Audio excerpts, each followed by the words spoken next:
Hello, and today we'll be playing Beyond the Ruins. This is a new game that came out less than a month ago. So I found this game randomly or by chance, and since it was, you know, since it was new, I decided to give it a look. And it deals more like with the post-apocalyptic setting, something, the remnants of the world after a big event happened that caused destruction to civilization. So at least that's what I thought it was, by looking at it. So I'll go ahead and start.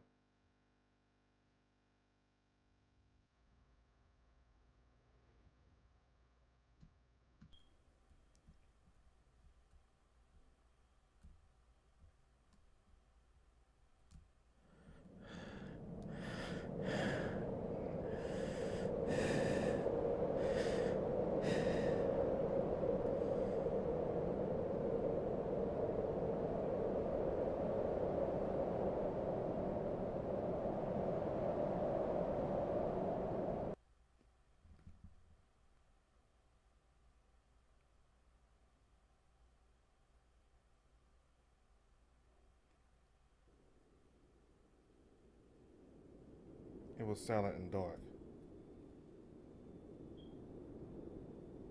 That sounds of blowing air and mist filled my ears. I can't move my arms. I can't move my body. I can't feel anything. It feels like death. Am I dead? I can't remember. I have to wake up. For me, please.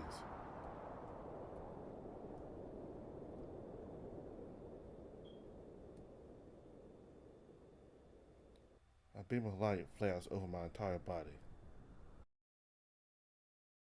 People were surprised. You haven't seen the light for some time already.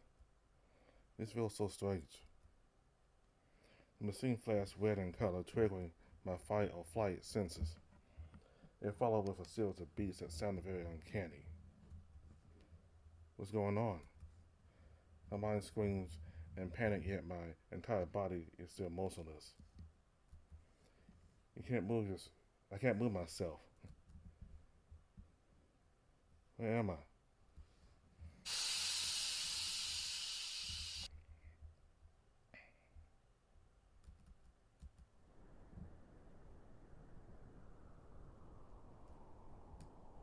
It met me with surprise. I haven't seen the light for some time already. It feels so strange. The machine flashed red in color, triggering my flight.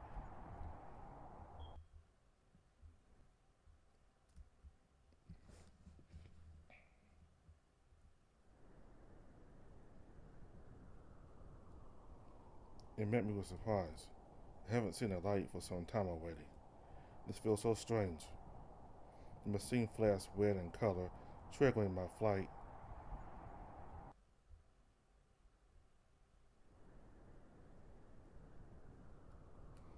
It met me with surprise. I haven't seen the light for some time already. This feels so strange.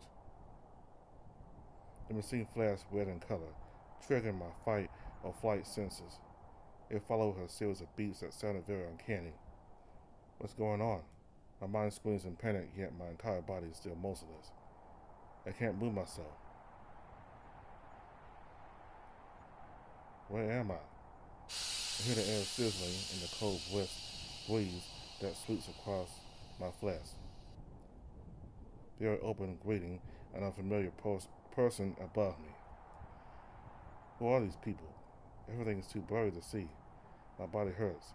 I'm still tired of moving. The air, the noise, the light. At last dragging me back into the pitch black. It suddenly feels so warm. The smell and sound of fire crackling. There were layers of blanket that surrounded my body. In the distance, I hear two men arguing. It's hard to hear them. I heard they were talking about me. Where did you find them? We found them on the. I thought we just gathered some loot, but we ended up taking a person here. The air is dangerous, isn't it? Aren't those filled with? Is he alive? He looks alive. I already checked. He is still breathing. He's only preserved. He's not a, right? We'll kill him if he does so suspicion. We'll just see. Some time passed. My head hurt. My body feels heavy. He woke up surrounded by a lantern along with some few first aid kits. Where am I? I look around my surroundings. Every corner looks so moldy and dusty. Hello? Is anyone here? Did I get abducted? A cold echo filled the space and my voice echoed through the hallways. Yo, you awake? Who are you? Relax, I don't mean no harm. I hear footsteps from far away the hallways, though I can't see clearly through the darkness. The sound of footsteps grew steadily louder each step, becoming more noticeable. They slowly unveiled from the man I heard far away. I was approached by a man with an unintelligible gold-like appearance, bright yellow horns, and dusty red fur with his hands in the air. In front of me is a man standing. His details became more prominent as campfire radiated through him. I come here for peace. Let me explain what happened. What? I'm Cross, a survivor. We're in an apocalypse. What are you talking about? I know it's shocking, but it's real. I'm serious, but that's okay. We don't mean no harm. We want to save as many survivors. You mean there's more of you? Well, most of them are asleep, but there's more of us. How are you feeling though? I feel okay. My body hurts a bit. Oh, must be like waking up from where they found you. I took a moment to daze and look at my surroundings, hollow and empty halls of an abandoned building. I saw some beds in cases at the back. Where are we? It's an abandoned building that we call the base. It will serve as our shelter for now. I see, you guys have a lot of crates. That's our supply. We had to steal them somewhere. Well, it's not being used, so there's that. If you guys can steal, does that mean you guys can do illegal things? Technically, we can, but it doesn't mean we would. Enough with the world around us. It makes the air feel melancholic. Let's talk about you more, though. I haven't asked for your name. Oh, I forgot my name. You forgot? Yes.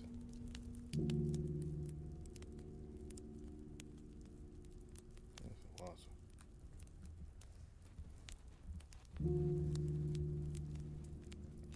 Greetings, Roger. Welcome to your new home. Thanks. Now, don't be so shy. You're part of our new crew now. Don't worry, we won't hurt you. Just keep your butt on the lookout. Just kidding. Yeah. Sorry, just trying to lighten the mood. I think it's better to keep it casual. Haven't talked to new people since. Let's see. It doesn't feel cold, right? I think these blankets are enough. Is he awake? You hear rustling footsteps from someone in the hallways. Yo, Fred. Are you right? Yeah. How are you feeling? Do you feel any discomfort, pain? Nothing so far. I guess a few body aches. Oh goodness, you're doing better. Though, can I have something to eat? Yes, of course. I'll be right back. I'll fetch you something quick. Who is he? Oh, you can call him Wilfred. Fred or Will for short. He's our leader. He also serves as the medic for our team. Wilfred, huh? I think he's so caring with people. We had a time where one of us got injured and he was there all the time. Yeah, a bit on the quiet side there, mate. Yeah, a gentle pat caressed your back. Sort terrified, uneasy. You feel so sudden I just can't stare at what's happening and just gave a slight nod to Klaus. I get you, new people, new place, a bit overwhelming, right? I know it is so sudden, but trust me, we will try to be as friendly as possible. We even don't know each other, just that we met amidst the apocalypse. Don't overthink about it, pal. You will be comfortable here in no time. I'll try. Ambience of the campfire pops and cackles, accompanied by the wild howls of the roaring wind beyond. Sensations of shivers from the cold wind brushes through your skin, then suddenly you feel a comforting arm on your shoulder. Though being with these strangers, I wonder what has brought this disaster to happen. What happened? Like, how did this apocalypse happen? Do you remember how? I honestly have no idea, but some say it was a long time ago. If I can remember, I was in college doing my schoolwork when news happened about the spread of these monsters. Then a lot of things happened. But yeah, again, I met these people, and the rest is history. Ah, I see. We're trying to survive in this wasteland. Say, how did you forget your name? How so? I forgot. My memories are foggy still. All I can remember is waking up here. You seem to go into a coma, maybe from an injury or you have dementia. Either way, I'm sure you can remember your memories. An inaudible voice fills your ears, then followed by the fading echo of footsteps in the distance. You trance deeper into your thoughts. You stare at the distance, recalling everything. My friends, they were laughing. My favorite portrait inside my wallet. I was in the park. Then it was evening and I was in the bed somewhere. Last thing I did was get inside a capsule. Then darkness. I need to recall everything before I come to that black colored capsule. I argued with my parents, I don't know that. My professor, no, a therapist, she handed out something for me, some sheets of paper, her signature. Then my friends were laughing and they were mocking me while we drank. I don't know what reason, why I can't remember my memories. I snapped back at the hallways where Kaya's nowhere to be seen. Did I doze off? Nonetheless, it was embarrassing of me to doze off to someone speaking. The brown coyote returns with a bowl of soup in his hands. You okay, bud? You seem too quiet. You've been staring at there for 30 minutes. I'm just recollecting my thoughts. Well, I hope you like crab soup. A rare delicacy these days. This will cheer you up. He carefully placed the soup beside you. It's a warm soup, nothing too fancy, but this can work. Be careful, it's still hot. Thanks, Wilfred. Though I was expecting a thick consistency, it was just crabs with herbs in a water bowl. I take a spoon off the bowl and it was comfortingly warm. Seems like crabs already left. You haven't noticed that he left. You must have gone to sleep. I guess. As Wilfred sits on the opposite side facing me. Soup. It tastes bland, but it works. We don't have a lot of spices except salt and peppers. It's hard to obtain nowadays. We sometimes find herbs and seeds, but though it's rare to obtain them. Plants still grow in this town line? They do. A lot of them took over the city. I see. Guess we have sufficient food. Don't jump quickly to assumptions, buddy. We aren't sure if some of those are edible. But worry no more. Once I go out, I will bring home enough herbs and vegetables for us. Sounds idealistic. Yeah, come on now. We can surely find those in a few days. mm-hmm. I have properly introduced myself to you. I'm Wilfred, in charge of leading our group and also the medic in the team. We aren't a lot, but it works. Welcome to the team, sir. Roger, it was also nice to meet you, sir. Wilfred. Me and Wilfred exchanged handshakes along with a bit of chatter before I finished my bowl of crab soup. I set my bowl near the fireplace. It's getting late and I'm feeling tired as well. It's 10 p.m. Perhaps we should rest for now. Most of our team sleeps in pairs of two or one, and there's not much enough room for you. I can stay here. Nope, you can't stay here. It'll be cold out here. Once the fire is extinguished, you'll get hypothermia. Then where can I stay?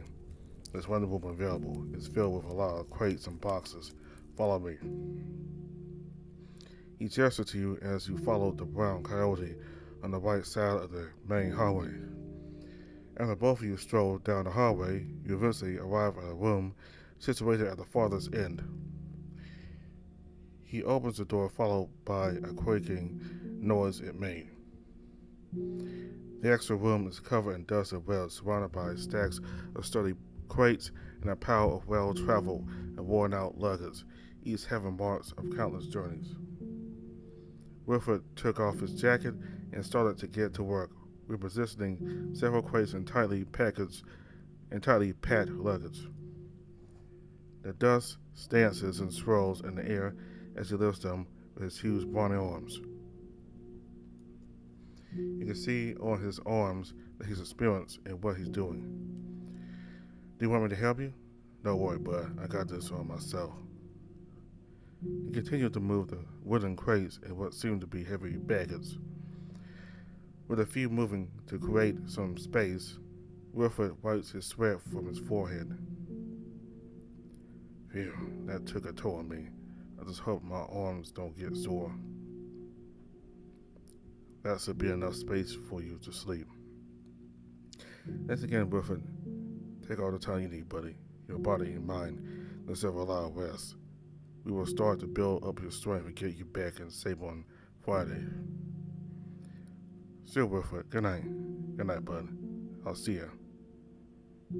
Wilfred closed the door gently. Now I'm alone inside, I guess, my new room. Look around to see the environment to familiarize my surroundings. I approach a mattress that is laid on the floor. This is where I sleep now, huh? Everything is happening so fast, I'm too tired to think about it. I should sleep and leave it for tomorrow. Shutting your eyes, you voluntarily tilt your head on the other side and attempt to sleep. Slowly drifting yourself into the darkness. It was windy. People were chatting with each other. Then there's someone familiar I saw. Roger, come here. The view here is great. Where is it? Come on, you can't miss this. As I arose from my feet, I was greeted with a cold breeze and a breathtaking, stunning landscape revealed before my sight. Its beauty, enchantment, and vastness surrounded me in something of a soft embrace. The sky was beautiful. Day 1. Hours later, you awoke, gasping for breath, enveloped in a dense and stifling atmosphere. Your heart pounds heavily as you stare at your bed sheets. What was that? Why I feel so heavy? My body hurts here and there. It feels so uncomfortable.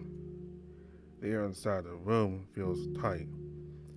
I need to wash my face. I feel like a zombie. If there's any water available around.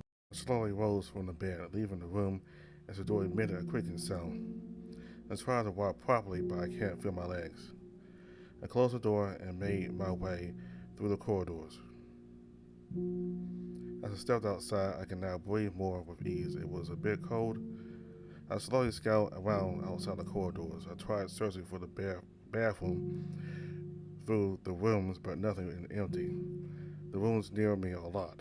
Perhaps someone is sleeping here, probably Wilfred or Kraus.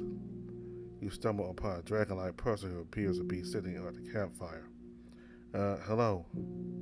I greeted the unknown stranger with an uneasy smile and I extended my arm in a somewhat awkward manner.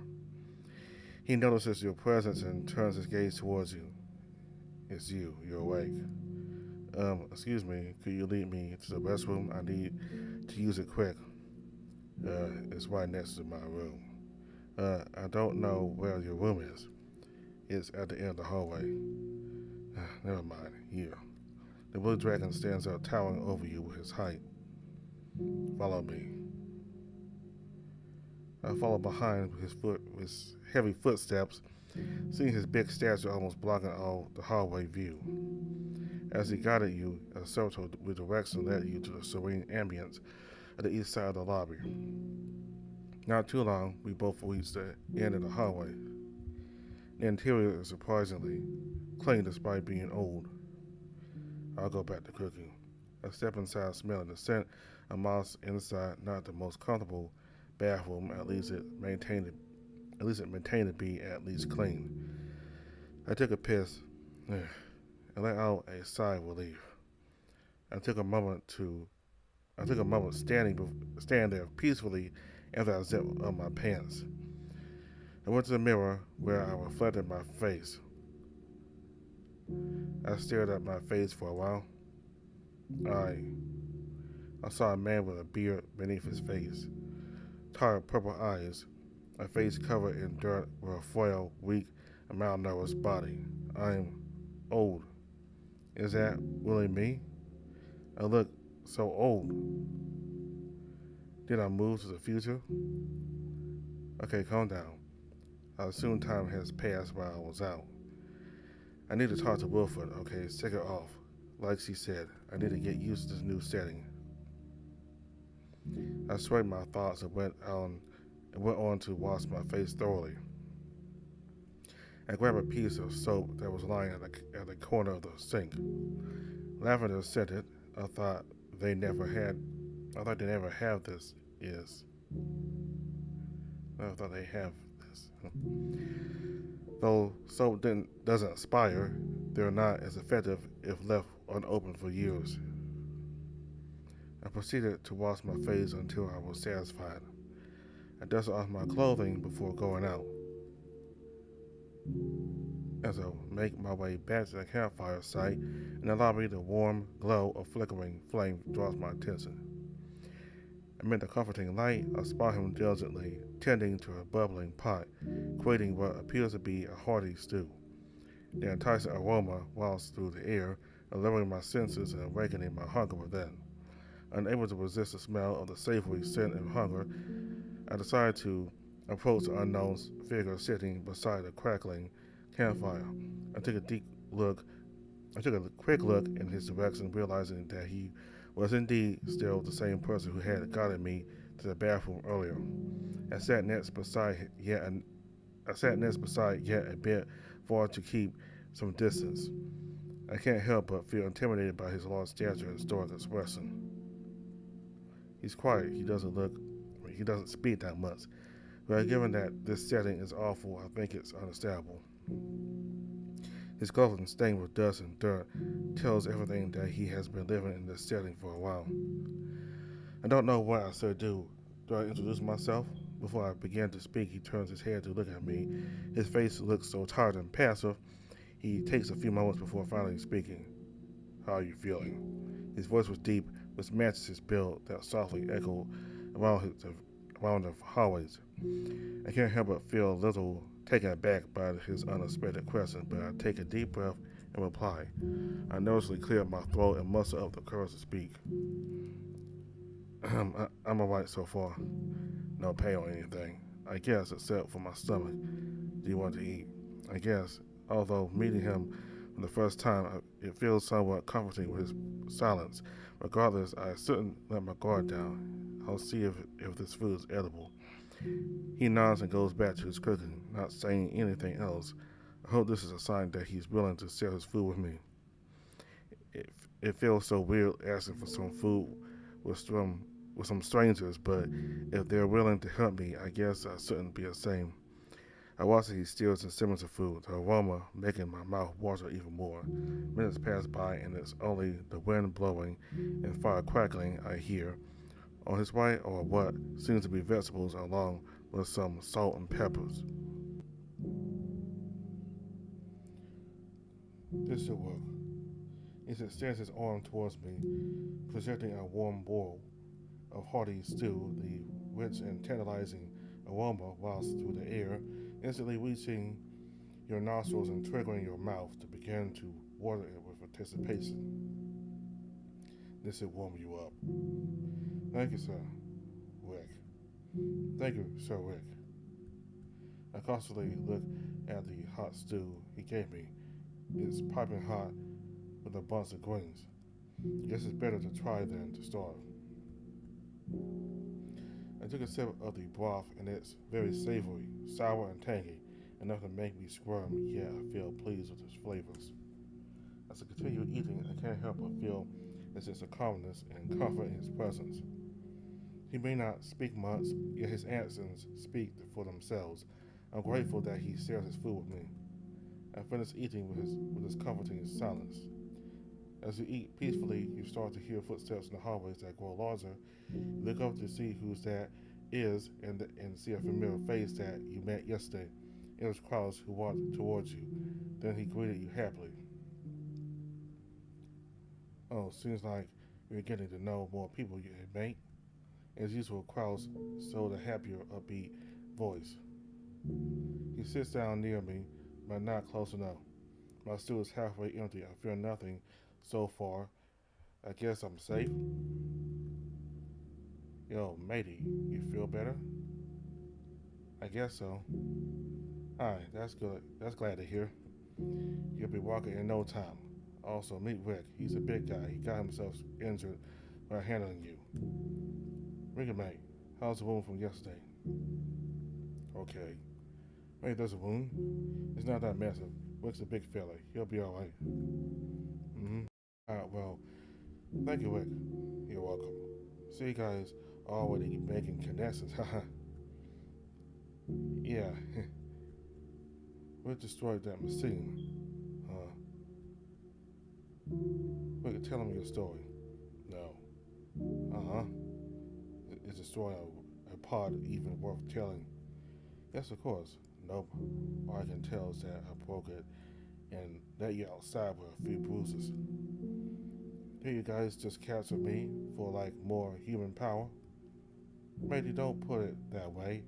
Well, I can't blame you having a mindset of a pre-apocalypse, but we aren't kidnapping you for benefits. We're trying to revive the fallen world. It looks impossible.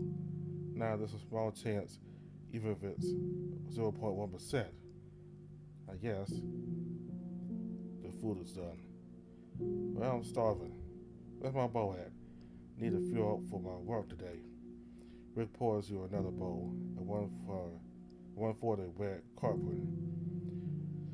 Oh, I haven't tasted this dish. It's amazing. Also, Walter, mate, are you good? You weren't too crash hot yesterday. You seem spooked. Not the whipper kind of ghost, more like the spooky type. I was? Mate, you looked crooked last night, all pale and quiet, like you were staring into the depths of the abyss. Gave your back a bit of a pat. Noticed you were also looking decombussed, so I hit the hay and left you be with old Wilford. Oh, I'm sorry, I completely lost focus. That's right, mate. You're lost when you're in a new spot. You'll eventually get a hang of it. Yeah, right. How was your sleep, though? I know by that. Where did you sleep? Wilford gave me a room to stay in, somewhere at the end of the left hallway. Oh, the storage room? Dang, where there, though? Why there, though? But, I mean, the other rooms are damaged and filthy. But I hope you can handle the air there. I didn't. The air was too tight. Yeah, better it gets cleaned out, or else you'll get something worse like allergies. But at least you survived. Understand that.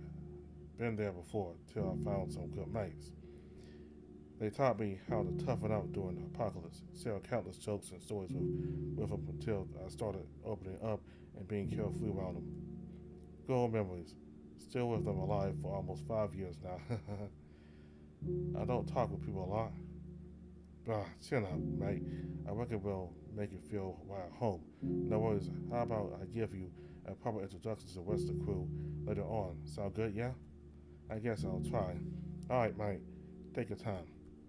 If you ever feel like chatting or hanging out in the Arvo, don't hesitate to give us a knock. I'm over on the west side of the lobby. Second room on the left. We will train you next week as well, so eat up with plenty. We don't want to see you weak and frail on the training grounds. Alright, take care of yourself, Roger. He gave you a pat on the back, smirked, and stood up to stretch. Alright, mate. I'm heading out. See you later. He raised off as he walks off towards the open area. See ya. As I wave farewell back to him. The blue reptile still sitting beside the campfire looking at the stew. I sit down and take a rest. I'm feeling a bit tired. Rest easy. I stood up and went to the storage room. Each step felt heavier than the last, my heart pounding in my chest. This can't be real. The sound of my breathing filled my ears, reverberating through the walls. I must still be dreaming. Then I found the mattress that I rested on, still in the same place. This is surreal. Am I dreaming?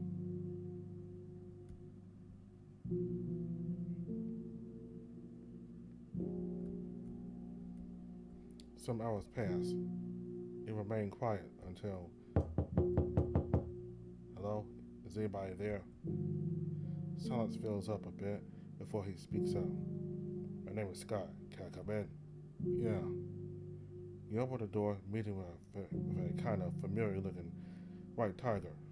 The tiger towered over you. His tall flame radiates from the light emitted from the small window. You looked up, meeting the stranger's gaze. Hey, just wanted to check in and see how you're holding up.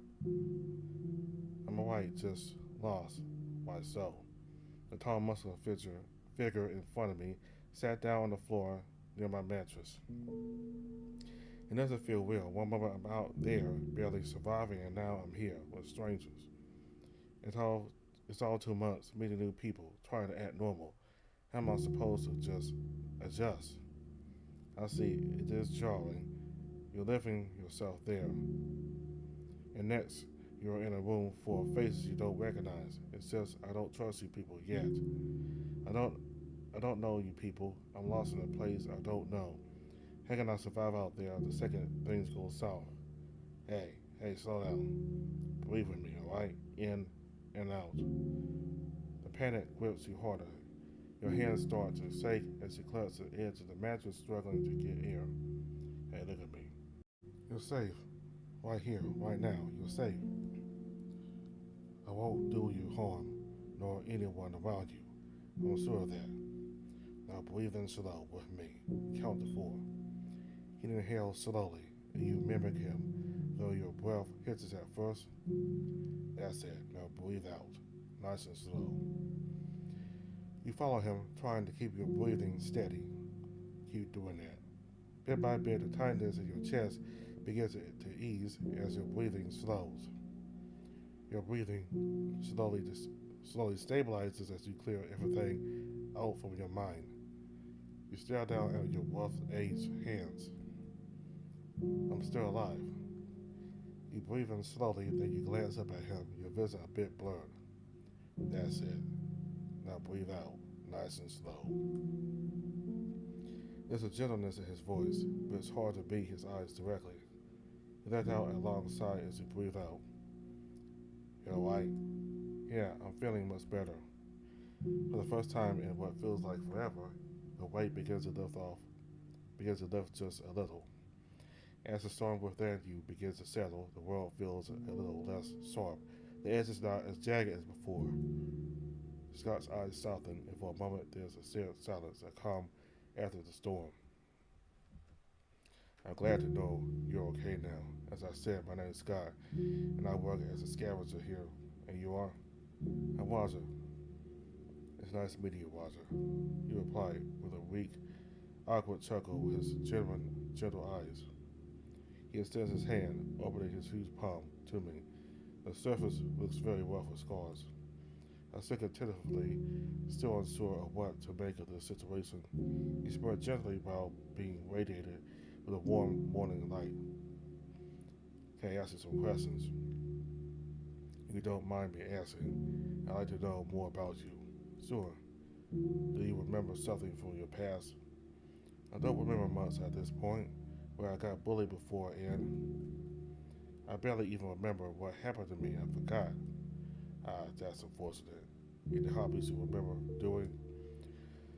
Well, I like collecting things I find interesting, like stickers, charms, brand patches, and decorative pins. Collecting, huh? That's pretty cool. Stickers, charms, brand patches. Sounds like you got a knack for finding things with a hobby or a story behind them. He leans in closer to you. You have a favorite piece of or a collection that's particularly special to you? Actually, yeah. I've got an old pocket watch that's special to me. It was my grandfather's. It's not particularly valuable or anything, but it's a piece of my family history. Your grandfather's pocket watch must mean a lot to you. It does. How about you? Do you have a favorite hobby or something you're really into? Me? Well, I'm a huge fan of tabletop role playing games. I used to play Space Conquest and other RPGs back in my high school days. On weekends, I have a friend come over and play with them, though it's been a long time since I talked with them. We were the best of mates. I had him when we were being bullied. I was bullied for my accent back then. I kept it to myself, you know. I felt left out, and I was afraid of being seen and hated. But I had him, and we spent our week just talking with each other. It was fun. I miss my high school days, since college things went serious and I had to focus more on my adult life. I set my plans of working first as a part-time delivery guy. How was it? Well, I worked a lot 24/7. I needed the money for my needs. I didn't hang out with anyone back then. I spent most of my time just working. I have never been as confident as I was back then. It's a bit personal, but when everything went sideways, I had no choice but to join up with a group for survival. Somehow I feel more open after the apocalypse. Maybe it's just I need to talk with people now in this situation. Hey Scott, what happened to your eyes? Oh, the scar. I got it from an accident ago. I got into a car crash. My eyes opened in surprise. You got into a car crash? Yeah, fortunately. Ever since that accident, I lost half of my vision. My right eye turned gray, and I lost vision of it. As for my left eye, I can still see things, though it is hard to see because everything seems so blurry. I can't see people that much. They're blurry, sure, but still recognizable by the color and build. I need glasses or at least move a bit closer to see you fully. But again, it is hard to find glasses, specifically one that matches my eye gray in this ruined world. So I remember people through smell and their color and shape. It's pretty awkward at first, but I got a hold of it. Right now, I see you as like a grayish mammal with pointy ears, I assume. That's me. Sorry you had to go through that. Thank you, Roger. So many unfamiliar faces, so many unfamiliar places, unfamiliar people. I was not very comfortable with strangers when I moved here. I struggled big time at first, but there was this one man in the group, Wilfred. He took me in his group, brought me to the space, and I had been here for 3 years after the apocalypse. Klaus helped me to know the basics and taught me how to handle a gun. Rick helped me how to cook, and Zeke, he became my first teammate, and our mission together was. His cheerful smile slowly fades away, and it seems like he remembered something he could have. Seemed like he remembered something he should have forgotten. Let's say it wasn't the best one there, but yeah, I met new faces, new people, a new environment. Even though I turned his gaze towards him, sensing the self in his tone. It was because of them that I am who I am today. No need to hide in the bushes. We're all teammates here. I appreciate that, Scott. You know, it's been a while since I had a casual chat with someone. Thanks for listening, Waza. Well, everyone's gone and we're the only ones left. But it's nice to see a new face once in a while. I'm happy to have you here to talk with. Scott smiled wide and gratitude shining in his eyes. Anytime, Scott. Well, I've got to attend to my duties. I don't expect you to trust me just because I say a few kind things. Trust takes time, I get that. But if you need someone to talk to or just a quiet moment, I'm around. I'll see you later, Wazer. Take care. The hinges creaked as he closed the door, followed by the sounds of fading footsteps. I went back to bed and continued to enjoy the view. Thinking back, I wonder what happened between them with Zeke, but it feels nice to be called a teammate. I stare at the ceiling after a conversation with Scott. For some reason, he reminds me of someone I had in the past. Remembering that day I got drunk, I only tried to feel cool and belonged, even though I wasn't. Never got to communicate with my peace around me when I was young. Slowly, I remembered these things. I never got real friends with me, but there's this one friend. We were like siblings back in high school. We used to talk a lot. We used to hang out a lot, but then he suddenly disappeared when we entered college. Too bad I didn't get his contact information. I wonder how he is doing now. It sounds so ridiculous, but I'm still hoping he's alive out there. If you're there, somewhere in this world, or somewhere up there, I wish I could talk to you again. Someday, as I stare at the ceiling radiated by the window's light, I don't even remember his name. I don't know if they still have cameras working this year. That would be nice to capture some memories. I doubt there's one to power up to work. I keep staring at the ceiling, noticing the details. There's moss there. There's a torn ceiling. I don't know what's that called. I wonder what happened in this room. It looks like someone before has stayed here before. Looking back to my current situation, I don't know what I should do next. What now? Time went by. I started to stare at that one dusty crate, then the cracked walls. I don't know what to do to pass my time, though they said I need to start, though I need to rest a few days before I can work. I look at my body, I look like a zombie, and I'm all skinny. I can't sleep. Yep, I'm standing up. Still from my dusty mattress. A dusty crate caught my attention and I decided to take a look inside it. It was filled with boxes, bags, and suitcases. I opened one of the suitcases that was filled with photos. It was mostly a pic of Scott with a panther and a skull-head canine. They seemed happy together. There were more pictures of them and plants. And people. A building, a phone, a picture of a suitcase, and some numbers. But one that caught my interest was the picture of a strange comet. It glows bright blue under the blue sky. It looks somewhat familiar. It reminds me of what I had, a target best friend, and we were watching the meteor shower together. Ah, forget it. I store back the photos in the suitcase. I wonder what the others are up to. Maybe I should see them. Should I?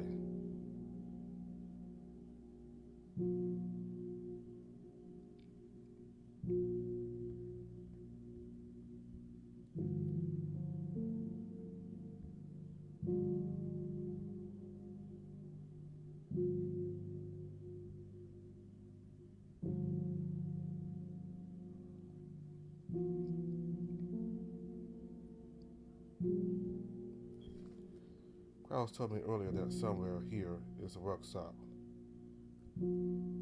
I observed several rooms till I noticed one that was open with a distant sound, a metal clanking from behind the door. As you open the door, you are greeted with a dimly lit workshop, the sound of tools clinking and machinery humming softly in the background. The sound of oil and metal fills the air.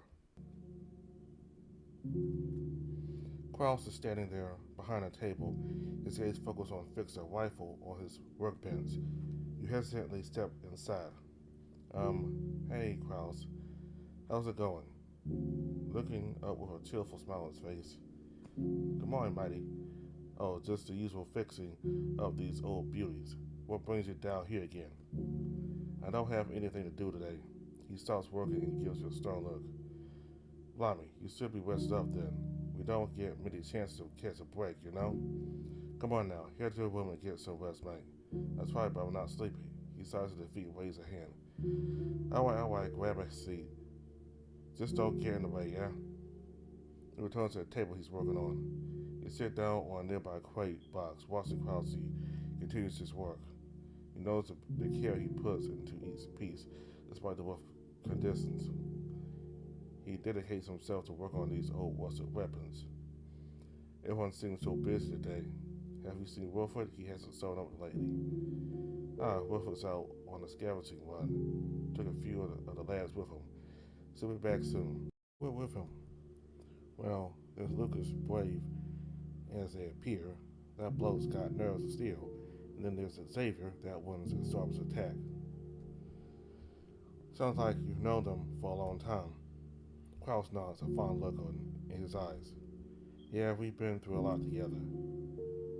Lucas has pulled us out of some tight spots more than once, and Xavier, our tactician, always thinking 3 steps ahead. Good lads, both of them. Krause continues tinkering with his rifle, his hands moving with practiced ease. When they come home, I'll surely introduce you to them. That would be nice. Me? I work as a team's gunsmith, armorsmith, weaponsmith, we call it. I got a bit on the battlefield, but I'm not made for the front lines. Yeah, you'll be a great addition to our team, I see it. Thanks, Krause. No worries. Now, hand me that winch, will ya? I got work to do. He passed him the winch and settled back on the crate.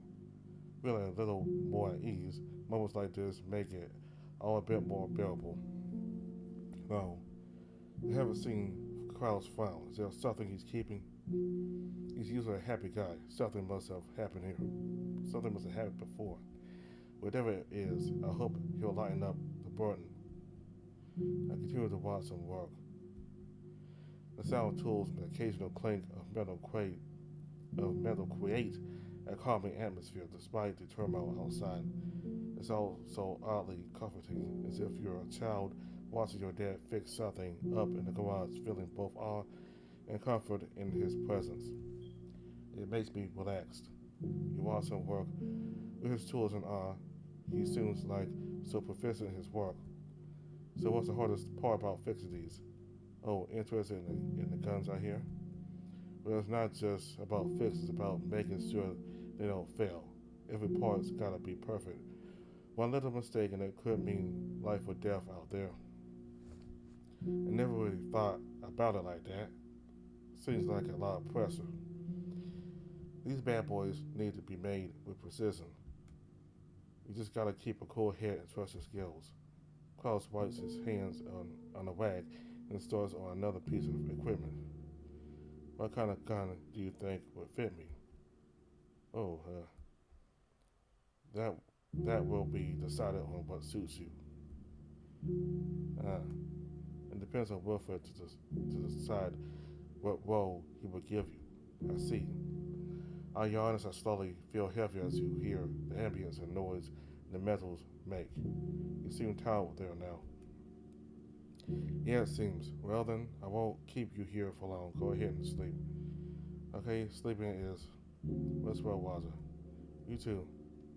By the time you exit the workshop, it was already the afternoon. The gold light illuminates the hallways.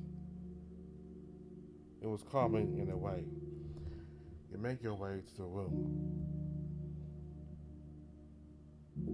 You close the door and lie down on your bed. I guess I should rest back to sleep. Maybe that will ease up my boredom.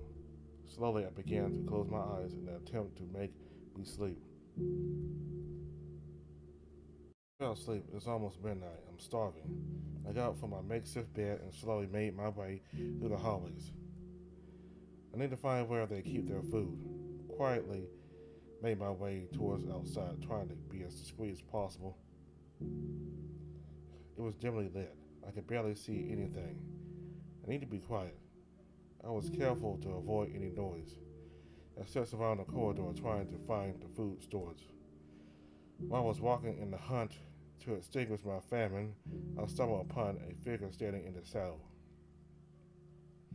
I saw someone standing in the saddles, their silhouette tall, muscular, and intimidating.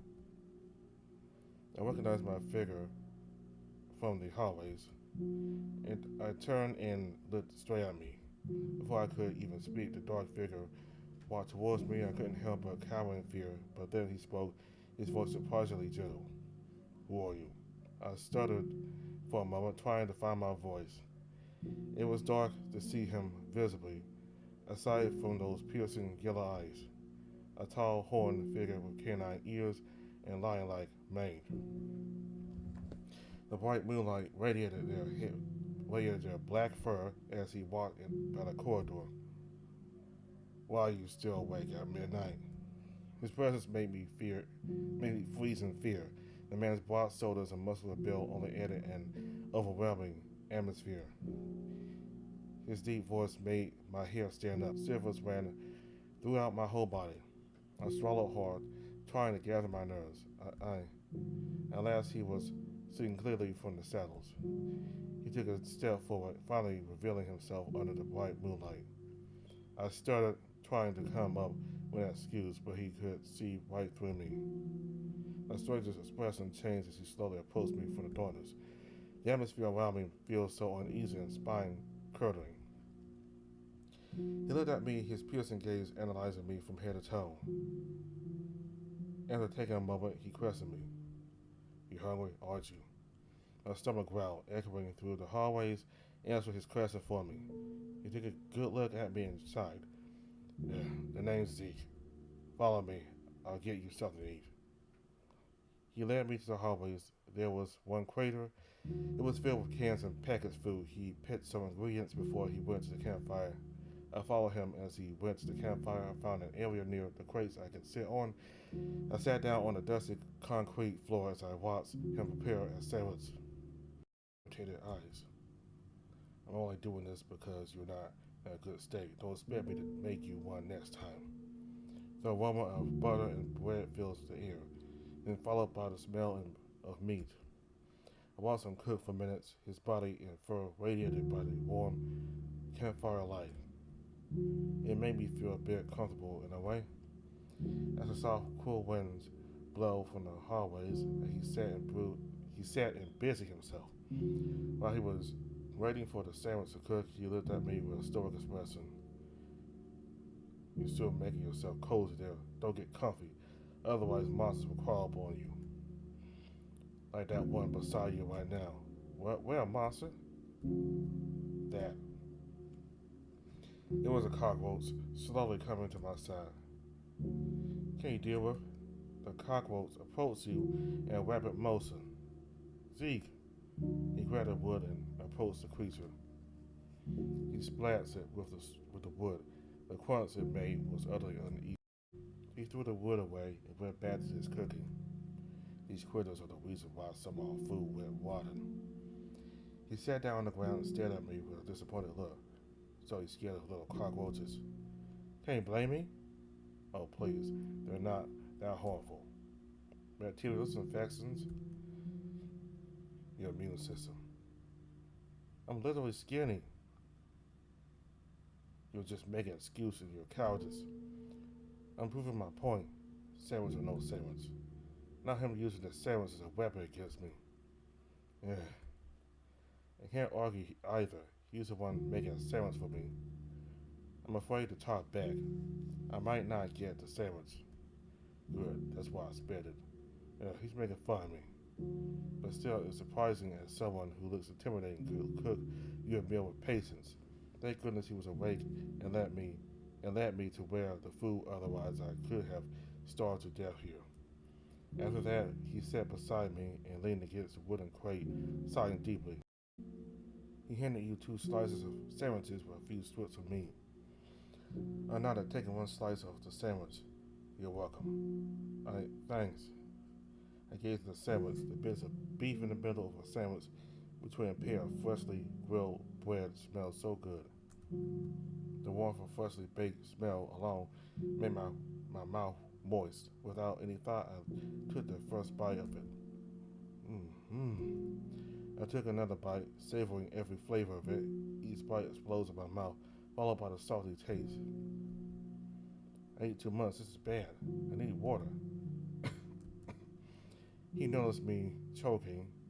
I saw him pouring me a glass of water and handed it to me, though was eating it. I immediately drank the glass of water till it was empty. I let out a loud sigh of relief. After I finished my sandwich, Zeke spoke again. How's your health? Not great. I've been feeling weak. Get plenty of rest. I already am. I also take your medication to drink water so you can recover properly. Oh, right, I forgot to take one. I grabbed a pill from Wilfred and swallowed it with water. The winds roared outside, followed by the sounds of rain pouring. The air between us fills up in silence. The flickering flames cast long shadows around us. I glance at Zeke, who's staring into the fire, his expression unreadable. Breaking the silence, his voice low and serious. Roger, we need to talk about this. Swallowing hard, I feel an uneasy knot in my stomach. About what? Glancing at me, his eyes reflecting the firelight. About this world who fell into ruins. To all these walking flesh nightmares. I feel my body shivering slightly, both from the cold and the fear. I've been too afraid to ask. I don't know how it all started. Sighing, his gaze returning to the fire. I don't know either. I don't know. I do know it all began when a virus, a mutated strain, spread through the blood upon bite with their bleeding mouths. People don't just get sick, they turn to monsters. Nightmares made flesh.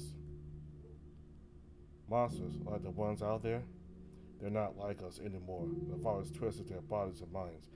Now they're deformed and driven by a primal urge to bite and spread. I need you to take care of yourself properly. I'm expecting you, Wazer, to survive a fight for yourself. In this harsh world, the weaklings perish alone, while you're sheltered, do your best to grow. They'll betray you once you're physically stable. I will try surviving. Good. I'm glad to hear. I caught him in a glimpse of a slight smile. I can't help but smile as well, seeing him so happy. Well, that's enough chit chat for now. Let's get you back to your room before the sun rises. He led me back to the storage room where I'll sleep. Good night, Zeke. Good night. He closed off the door, leaving a creaking sound as usual. I lay down on the makeshift bed, slowly resting myself. I pulled a scaly up to my chest and as I lay down on the worn out mattress, then stared at the ceiling, remembering all the events of the day. A lot has been happening lately. Zeke told me I should rest more and grow more stronger. Scott's eye was due to this accident. I remember our talking session with Krause. I wonder what kind of gun suits me. I met a lot of new people and a bit of their past. It's nice to know a bit more about them. Though I haven't expressed my past, I don't even remember what mine is. What is my past really? I closed my eyes and sighed wearily, attempting to get my mind off. With all consciousness, I finally surrendered myself to the embrace of sleep. In this ruined world, I carry myself away into the darkness. Tomorrow is a new day. And we're here.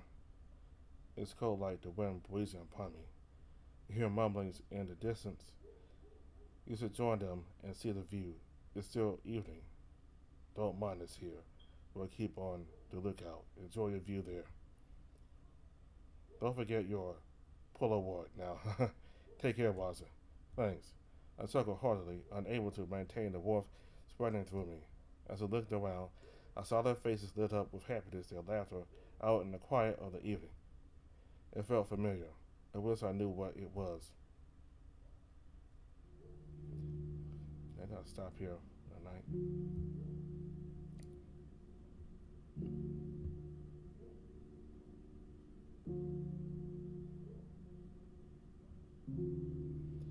These dogs out here, there's a bunch of dogs in my neighborhood, and they've been barking constantly for several hours. This is why I kind of get distracted by them. Does that kind of trip over words, and it's really distracting. Got these dogs out here barking constantly all night. Anyway, so we'll continue with Beyond the Wounds next time. So we did day one. I guess the what do you call it, before day one? I guess I don't know. Anyway, we covered day one, and we got to meet many of the characters. Kraus, he seems friendly, and I always wanted to know if you were okay or not. But we did get a little snappy, like when we went with him putting guns together, and he said not to get his way. So I guess he's friendly as long as you don't get his way. Making guns or putting guns together. And I forgot his name, but he's the leader of the group. He's very nice and caring.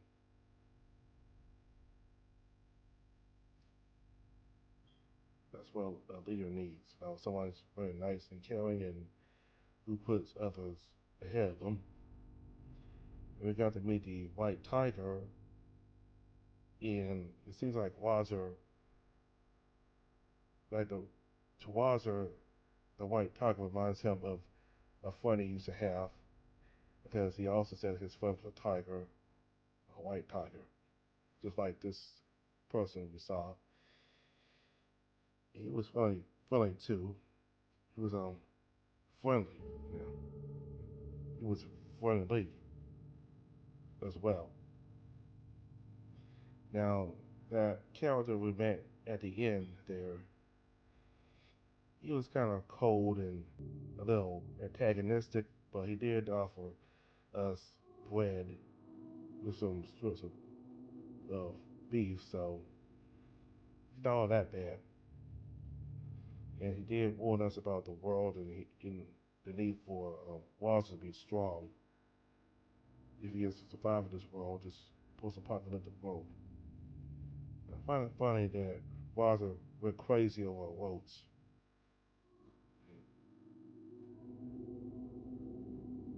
I mean, yes, it has diseases, but I'm not gonna go crazy over votes coming near me. A lot of people are like that. But I'm not gonna go crazy because of votes came near me. Maybe a little rat, but no, votes. So let me know how you. Let me know what you think of this new BN.